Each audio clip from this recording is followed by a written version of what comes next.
5 berita terpopuler hari ini, Jumat 1 Agustus 2025 di Bloomberg Technos Flash 5. Yang pertama, Prabowo bebaskan Tom Lembong dan Hasto Kristianto. Presiden Prabowo memutuskan memberikan abolisi bagi Menteri Perdagangan 2015-2016 Tom Lembong yang menjadi terpidana kasus korupsi izin impor gula dan telah dijatuhi vonis majelis hakim 4,5 tahun penjara.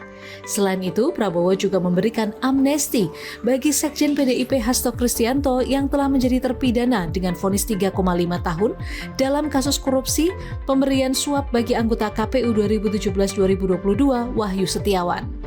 Hal ini disampaikan Wakil Ketua DPR RI Sufmi Dasko Ahmad yang mengatakan DPR telah melakukan rapat konsultasi dan memberikan pertimbangan serta persetujuan atas permintaan yang tertulis dalam 2 surat Presiden tertanggal 30 Juli 2025. Pemberian abolisi maupun amnesti yang menjadi hak Presiden tertuang dalam Pasal 14 Ayat 2 Undang-Undang Dasar 1945.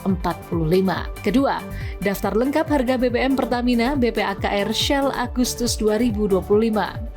Sejumlah SPBU di Indonesia menurunkan harga beberapa jenis BBM per 1 Agustus 2025, sedangkan BBM jenis diesel atau solar non-subsidi terpantau kompak mengalami kenaikan. Sebagai SPBU plat merah, PT Pertamina menurunkan BBM jenis non-subsidi yakni Pertamax RON 92 menjadi Rp12.200, Pertamax Turbo RON 98 menjadi Rp13.500, dan Pertamax Green RON 95 menjadi Rp13.000.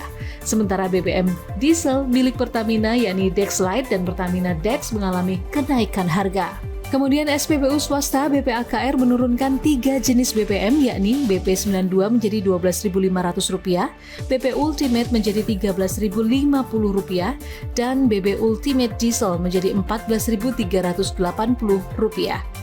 Sedangkan Shell memilih menurunkan 4 jenis BBM yakni Shell Super menjadi Rp12.580 per liter, Shell V-Power menjadi Rp13.050 per liter, Shell V-Power Niro Plus menjadi Rp13.230 per liter, serta Shell V-Power Diesel menjadi Rp14.380 per liter. Yang ketiga, pengusaha kafe sesak nafas hadapi bayar royalti musik.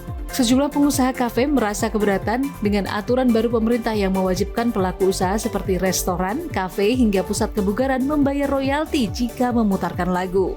Mereka menyatakan lagu menjadi salah satu hal penting di sebuah kafe atau restoran untuk mendukung suasana. Keputusan pemerintah ini ditetapkan merujuk peraturan pemerintah atau PP nomor 56 tahun 2021 soal pengelolaan royalti hak cipta lagu dan atau musik pasal 3 terkait pembayaran royalti dan hak bagi pencipta lagu. Menurut Direktur Hak Cipta dan Desain Industri Agung Damar Sasongko, terdapat ketentuan tarif yang berlaku berdasarkan jenis usaha dan skema penggunaan. Pelaku usaha dapat mendaftarkan usahanya melalui sistem digital LMKN dan membayar royalti sesuai klasifikasi usaha dan luas ruang pemutaran musik. Aturan dan sistem ini sesungguhnya bukan hanya ada di Indonesia. Beberapa negara seperti Amerika Serikat, Jepang, Inggris, dan Korea Selatan sudah memberlakukan aturan ini sejak lama. Keempat, China garap DME batu bara senilai Rp19,7 triliun di Kaltim, libatkan swasta. Kementerian Energi dan Sumber Daya Mineral atau ESDM menyatakan perusahaan Cina akan mengerjakan proyek gasifikasi batu bara menjadi dimethyl ether atau DME di Kalimantan Timur yang menjadi satu dari 6 proyek yang sempat disodorkan ke Badan Investasi Danantara. Namun perusahaan Cina ini tak sendirian, mereka akan berkongsi dengan perusahaan swasta domestik dengan nilai investasi mencapai 1,2 miliar dolar Amerika Serikat atau sekitar Rp19,74 triliun. Direktur Jenderal Mineral dan Batu Bara Kementerian ESDM Tri Winarno mengatakan kongsi perusahaan ini telah menyelesaikan prastudi kelayakan atau feasibility study terkait proyek ini. Sementara pemerintah tidak mengeluarkan dana dalam berinvestasi pada proyek DME batu bara tersebut. Proyek DME ini mengambil bagian sekitar 26,52% dari keseluruhan nilai investasi proyek yang diajukan Satgas Percepatan Hilirisasi dan Ketahanan Energi Nasional ke Danantara. Proyek ini juga diklaim dapat menyerap 34.800 tenaga kerja. Kelima, EU CEPA diteken September 1 juta CPO RI bebas tarif ke Eropa. Menteri Koordinator Bidang Perekonomian Erlangga Hartarto menegaskan minyak kelapa sawit atau crude palm oil atau CPO domestik dan produk turunannya akan bebas tarif masuk ke Uni Eropa.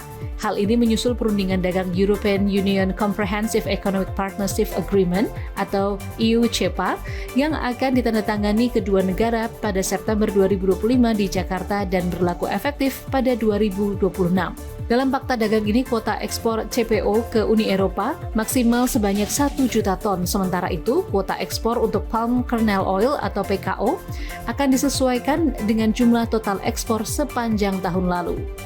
Kesepakatan tersebut juga membuka peluang penghapusan tarif masuk sekitar 80% produk ekspor Indonesia ke pasar Eropa dalam 1 hingga 2 tahun setelah perjanjian berlaku, yang diharapkan dapat mendorong daya saing industri ekspor unggulan seperti alas kaki, tekstil, hingga perikanan.